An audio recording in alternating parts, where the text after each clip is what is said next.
తెలంగాణలోని ప్రైవేట్ పాఠశాలల పేర్లలో model, international, techno, olympiad, talent వంటి ఫ్యాన్సీ పదాలను వాడకూడదని ప్రభుత్వం నిషేధం విధించినప్పటికీ ఇప్పటికీ అనేక స్కూళ్లు ఈ నిబంధనలను యథేచ్ఛగా ఉల్లంఘిస్తున్నట్లు తేలింది. 2009లోనే జారీ చేసిన జీవో నెంబర్ 91 ప్రకారం ఇటువంటి పేర్లను నిషేధించిన విద్యా సంస్థలు వీటిని మార్కెటింగ్ వ్యూహాలుగా వాడుకునటం తీవ్ర చర్చనీయాంశంగా మారింది.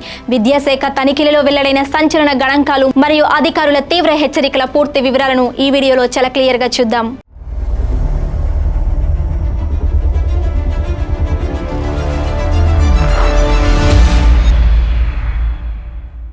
మన చుట్టుపక్కల ఉండే చాలా ప్రైవేట్ స్కూళ్ల పేర్లలో ఇంటర్నేషనల్, టెక్నో, ఒలింపియాడ్, కాన్సెప్ట్ లేదా టాలెంట్ అనే ఫ్యాన్సీ పదాలు కనిపిస్తుంటాయి. అయితే పాఠశాలల పేరులో ఇటువంటి ట్యాగ్స్ ఉపయోగించరాదని రాష్ట్ర ప్రభుత్వం 2009లోనే జీవో నెంబర్ 91ను జారీ చేసింది. ఈ నిబంధన వచ్చి దాదాపు 17 సంవత్సరాలు గడుస్తున్నప్పటికీ అనేక జిల్లాలలో ఇప్పటికీ వందలాది పాఠశాలలు నిబంధనలను ఉల్లంఘిస్తూనే ఉన్నట్లు విద్యాశాఖ డేటాబేస్డ్ విశ్లేషణతో తేలింది. విద్యాశాఖ సేకరించిన అధికారిక సమాచారం ప్రకారం ఒక్క హైదరాబాద్, రంగారెడ్డి జిల్లాలలోని మొత్తం 3697 పాఠశాలను పరిశీలిస్తే అందులో కనీసం 601 స్కూళ్లు ఈ నిషేధిత పదాలను తమ పేర్లతో ఉపయోగిస్తున్నాయని స్పష్టమైంది. వీటిలో అత్యధికంగా 210 పాఠశాలల పేర్లలో మోడల్ అనే పదం ఉండగా 73 స్కూళ్లలో టాలెంట్, 72 స్కూళ్లలో ఇంటర్నేషనల్ అనే పదాలు ఉన్నాయి. వీటితో పాటు ఎక్సలెన్స్, బ్రిలియంట్, క్రియేటివ్ వంటి పదాలను కూడా బ్రాండింగ్ కోసం వాడుతున్నట్లు గుర్తించారు. ఇలాంటి ఆకర్షణీయమైన పేర్లు ఉంటే ఆ స్కూళ్లు ఇతర సంస్థల కంటే మెరుగైన విద్యను అందిస్తున్నాయనే తప్పుడు అభిప్రాయం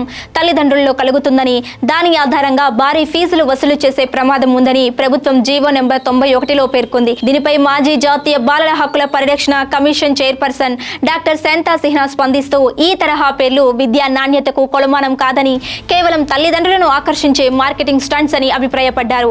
Telangana recognized school managements association ప్రతినిధులు కూడా ఈ ఉత్తర్వులను ఖచ్చితంగా అమలు చేయాలని కోరుతున్నారు.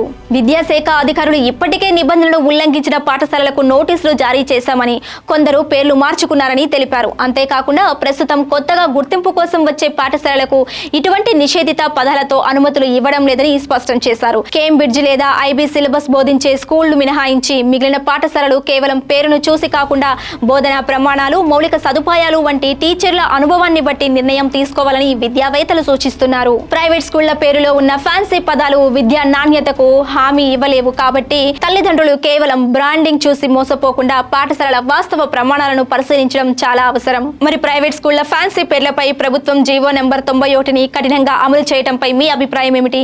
మీ అమూల్యమైన ఆలోచనలను కింద కామెంట్ సెక్షన్ లో తప్పకుండా రాయండి. మరిన్ని తాజా విద్యా, ఉద్యోగ సమాచారం మరియు నిష్పాక్షిక అప్డేట్స్ కోసం మా ఛానల్ని ఇప్పుడే లైక్ చేయండి, షేర్ చేయండి, సబ్స్క్రైబ్ చేయండి.